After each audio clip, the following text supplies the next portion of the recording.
The first, I guess, major takeaway is that the pork industry, in comparison to the beef industry, has really done I don't know if you can blame the pork industry per se, but we have not done a very good job of educating consumers. So we have a lot of area to catch up whenever it comes to other protein commodities, for educating the consumer, giving them the tools that they need to have a favorable eating experience.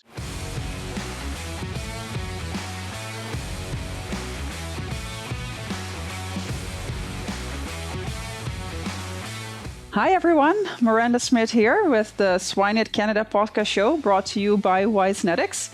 We bring in the brightest minds to discuss the latest insights in the Canadian pork industry.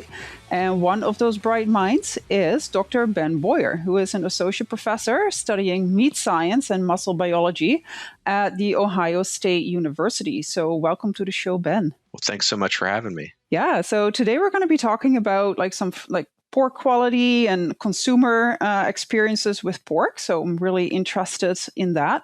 But before we get started on that, can you first give us a little bit of a background introduction to, your background and your current role? Yes, of course. So I grew up in a rural part of Southern Ohio.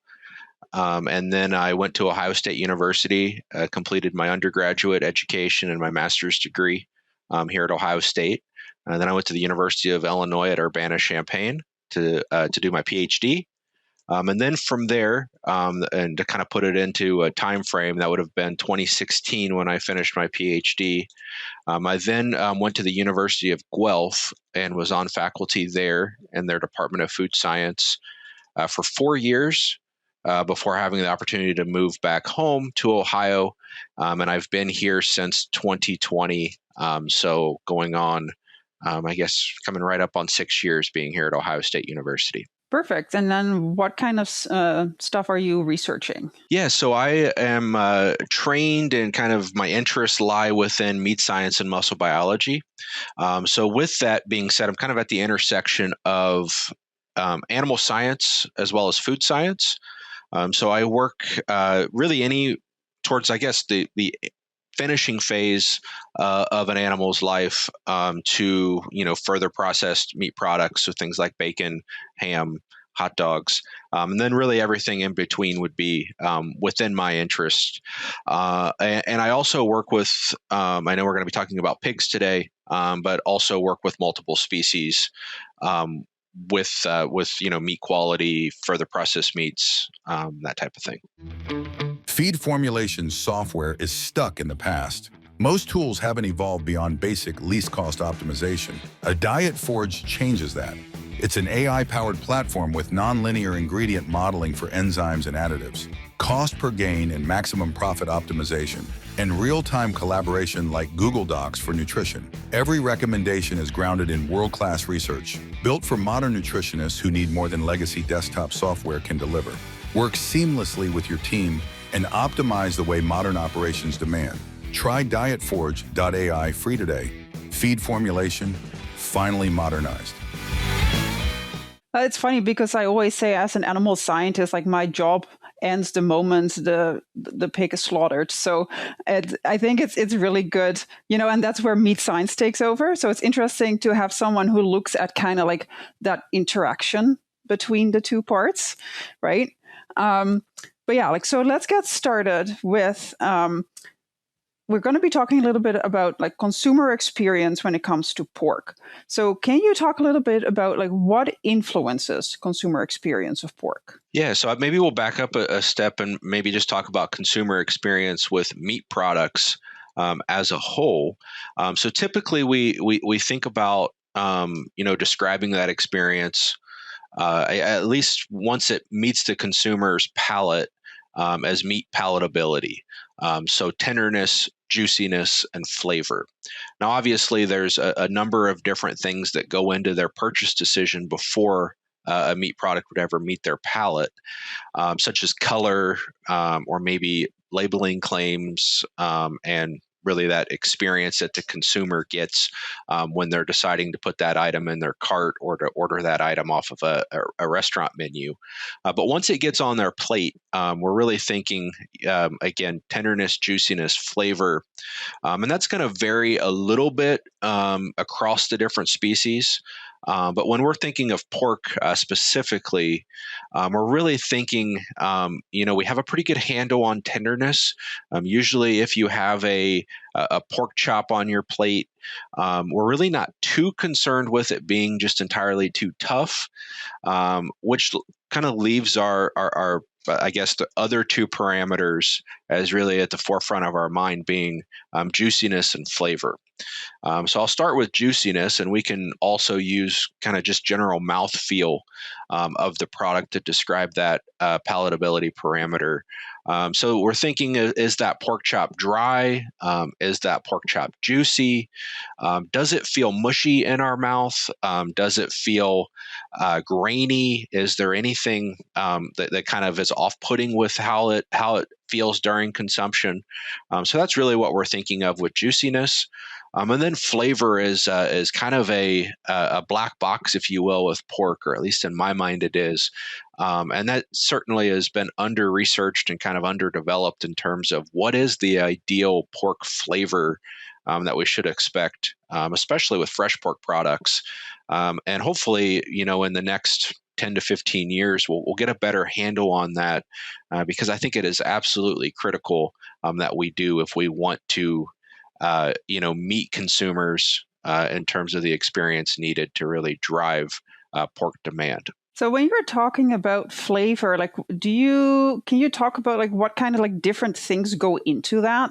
Because of course, there's things like sour and sweet, but pork generally isn't sour or sweet. So what kind of things are, related to flavor in pork? Yeah, so there's background characteristics that are at play.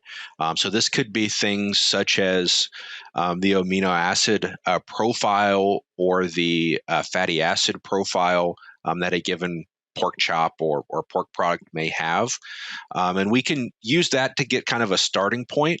But really, it's the volatiles that are formed during the preparation and cooking process that have a great influence on flavor and flavor profile.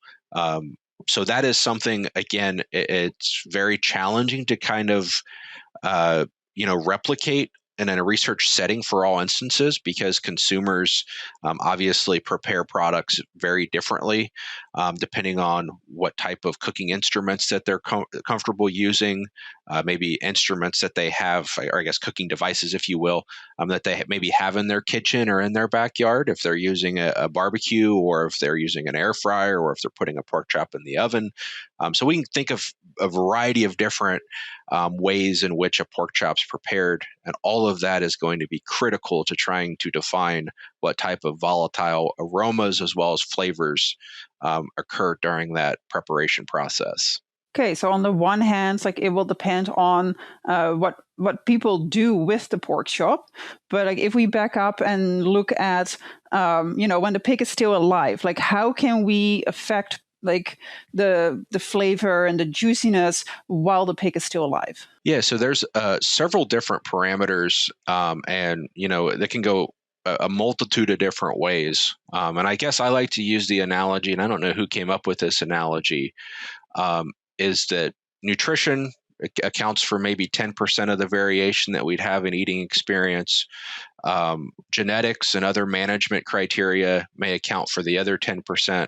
And then 80% of the remaining 80% is how the pig is handled in the packing plant, how the pork carcass is chilled, and then how that pork product is packaged, stored, and then ultimately prepared. So you can think of it as 80% of that consumer eating experience is really outside of the hands of the industry, if you will, or at least the pig industry. So that creates a lot of challenges with having product consistency and ensuring that consumer eating experience happens 100% of the time in the way that we'd like it to. So I always assumed that nutrition would have more of an impact. Because you do sometimes hear that, if you feed like omega-3 fatty acids, like it tastes a little bit more fishy or things like that. So I always assumed that it was a bit more than that. Yeah, it could be in those extreme situations where maybe we're feeding a feed ingredient that's going to have a direct impact on kind of some of those background profiles of pork. But again, in most instances, the steps after that have a greater influence.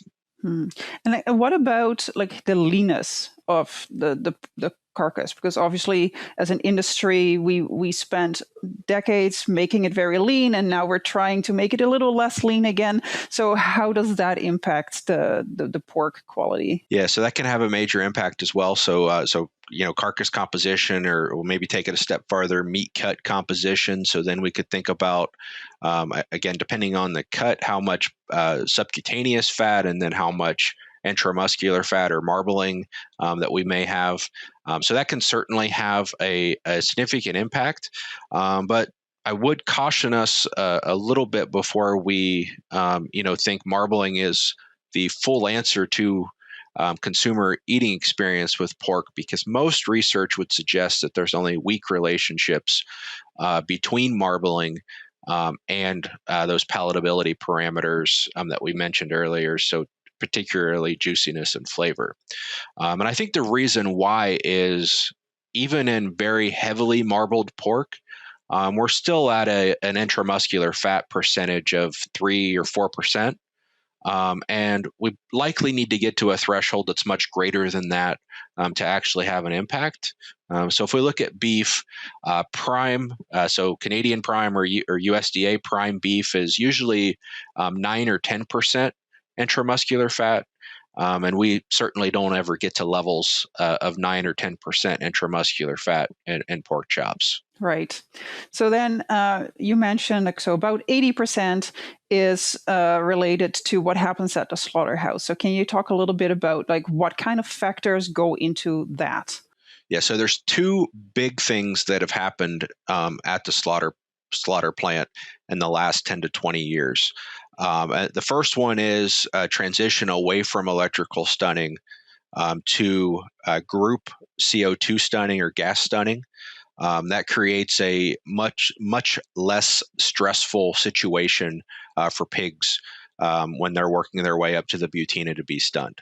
So that is the first thing, and I think almost all large packing plants are now operating with CO2 stunning, including in Canada. Yes, including in Canada. Okay. The second thing is having kind of an advanced understanding of carcass chilling. And I'm not saying that aggressive chilling, or what would be, blast chilling, and there's several different names that it would go under, but kind of putting the carcasses immediately after the harvest floor into a freezer situation for the next 75 to 90 minutes and aggressively chilling the carcasses. That has major impacts in terms of producing darker color as well as improved water holding capacity, which we think are two quality parameters that are certainly important to consumer eating experience. So those two things, so group stunning and aggressive chilling, and even if it's not aggressive chilling, having a greater understanding or greater awareness of what needs to happen during the chilling process, even if you're in conventional chilling situations, making sure that carcasses aren't overcrowded, that they're able to hit the marks throughout the carcass whenever it's time for fabrication, is certainly an important, and I would say those two things, when paired together, have really had a major impact in terms of improving pork quality. Okay. And do you know of any other strategies that are coming up or that maybe should be implemented? It's a good question. I think in terms of maybe the next steps, I would say continued, and I said that genetics may only account for 10% of carry through to eating experience. But I think, genetic selection will continue to be an important driver for progress in terms of pork quality and eating experience. And I think identification of, biomarkers or genes that attribute to positive eating experience on a very consistent basis would be something that will continue to be important, kind of as we continue our quest to improve consumer eating experience of pork. Okay, so that will be mostly like on the genetic companies to introduce that. Anything else that the industry can do for strategies to improve pork quality? So I think maybe we'll transition here a bit, but I think one of the big steps that needs to be addressed in the future is getting a better understanding of the consumer and what they're demanding in terms of maybe the cut availability, and then what they expect to do with pork products. I think for far too long the pork industry has been very reactive to the consumer, rather than being proactive and maybe offering that consumer what they can use or what they would purchase on a consistent basis. So I think that would be a major step for the industry to move forward and really start providing that consumer what they want at the retail level as well as at the food service level. And so can you tell us, or do you know what people may want at the retail level that we currently don't have in North America? Because I know that, for example, in Europe, we have other cuts and there's other cuts throughout the world. But so I think, I guess if I knew the answer to that, then it'd be easy. And I think the industry would also kind of just do that. But I think we need to just set back and see, what is selling well and what is not selling well, because I think in the meat industry, we're at a very volatile time right now.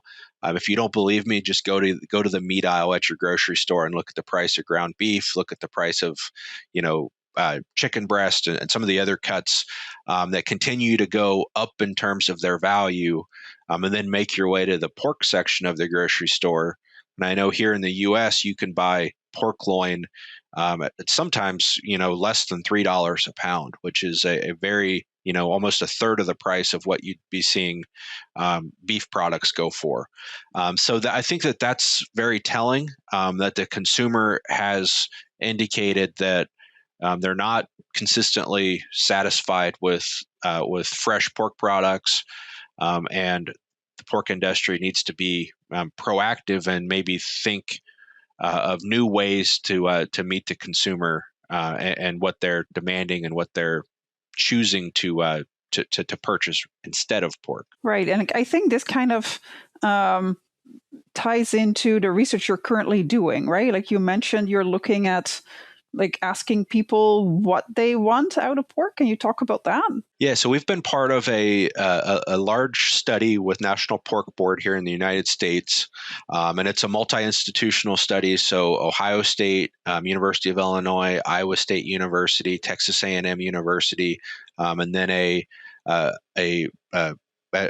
private company that does consumer sensory work is also involved in the project. And we visited multiple cities and had consumers come in, and over the period of 4 hours, they've tasted between 15 and 20 pork chops.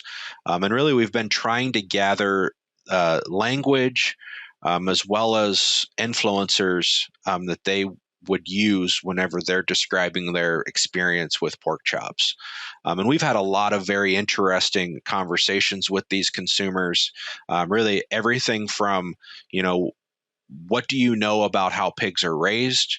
How does that influence your decision to buy pork or other protein commodities or other food products, if you will? And then, what is a good eating experience that you've had with pork chops? What's a horrible eating experience you've had with pork chops? How can you describe those? What do you look for if you ordered a pork chop at a restaurant? What what are you looking for once it arrives to your plate? Are you touching it with your fork and kind of making inference, oh, this is going to be really good or really bad based off of that? Do you like it with just plain, or with a lot of ingredient or a lot of salsas or gravies on it? So trying to just get an understanding of how consumers interact with fresh pork products. And for this study, we just looked at pork chops. So we gained a lot of really valuable information from that study. And then one of the real interesting things, and we really haven't, analyzed all of the data from this, but we brought some of those consumers back and actually sent them home with pork chops to cook in their own home and prepare for a meal. And we kind of treated that as a home use test, and we received data back from them in terms of how they prepared the product at home, and how they would describe that experience. So a lot of really good information will come from this study. Again, we're just finishing it up now, and hopefully we'll be able to share results from that study in the next few months.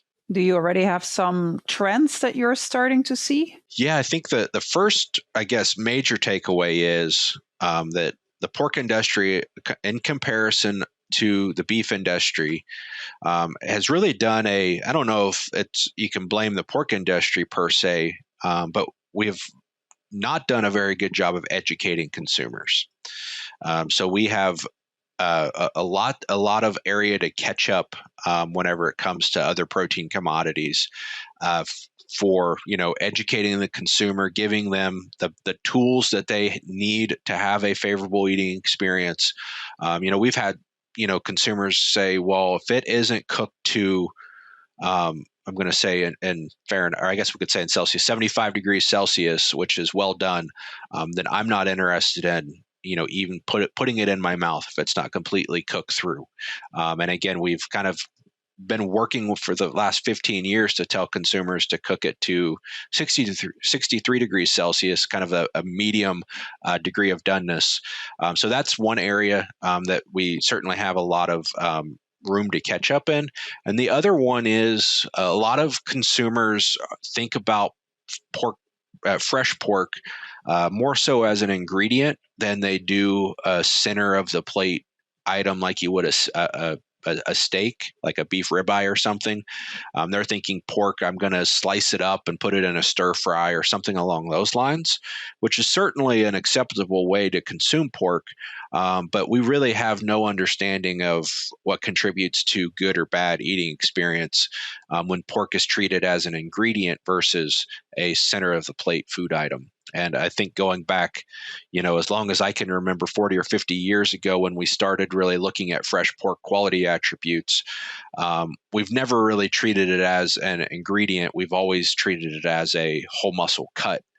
So I think that there's a lot of area there to further study and kind of further elaborate on. And any interesting tidbits of information on, like their favorite or worst experience eating pork? It was very interesting because, it was open to really whatever they'd say. There weren't really any boundaries on what they'd say. So several of them had their favorite eating experience and I won't mention them on here, and it probably doesn't carry over to Canada anyhow, but there were some restaurants where let's say we were in Chicago, and maybe there's a restaurant chain in Chicago that serves a very good pork chop.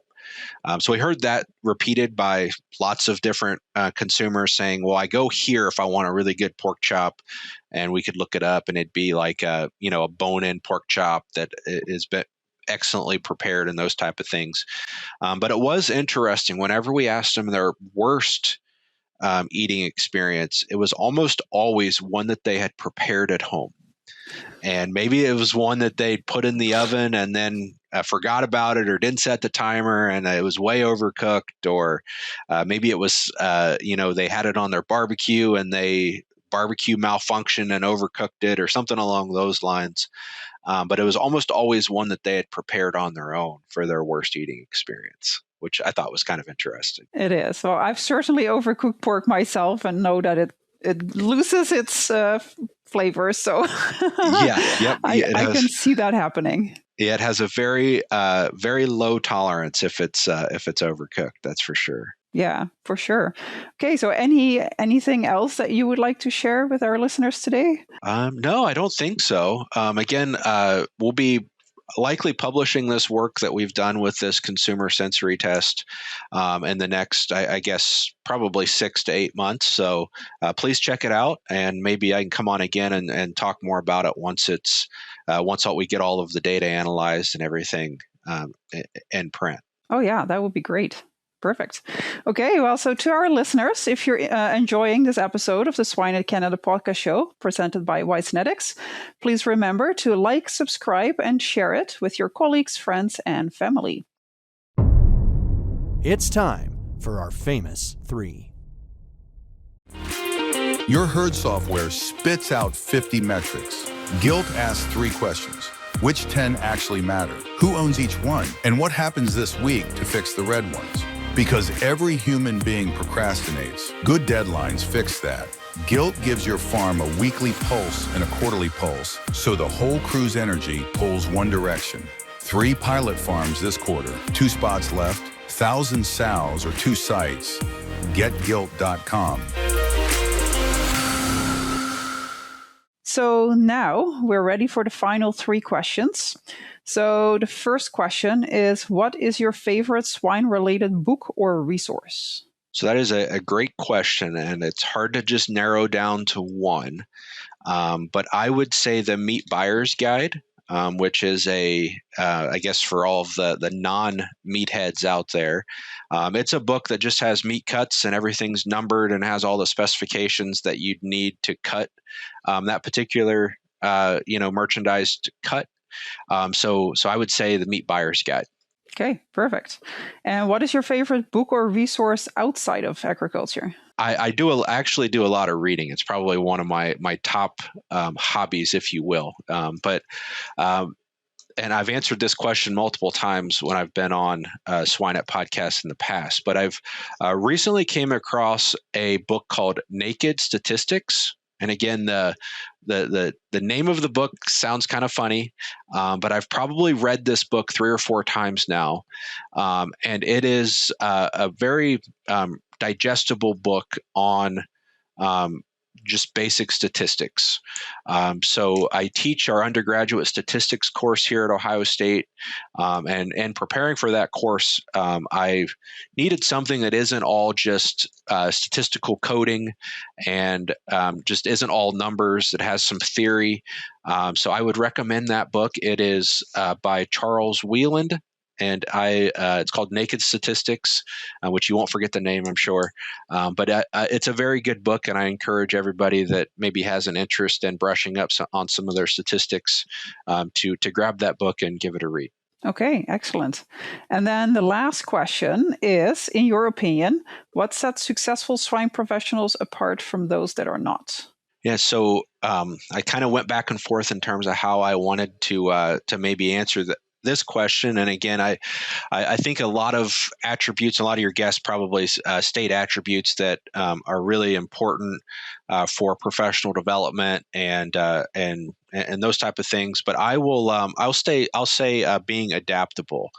And also being well-versed in a multitude of different discipline areas. So I'm a meat scientist, but anytime I have the opportunity to learn about nutrition or learn about genetics or food safety, I try to take up those opportunities because I think that it helps me become a better meat scientist if I have an understanding of those other disciplines. Oh, I definitely agree on that. Like it's important to understand a little bit about the different aspects of the industry and even outside the industry to, have a full picture. For sure. So, okay, perfect. Well, thank you so much for joining me on the Swine at Canada podcast show today. Thanks so much for having me. Yeah, so that concludes another episode of the Swine at Canada podcast show. So please don't forget to subscribe to the podcast to stay updated on future episodes.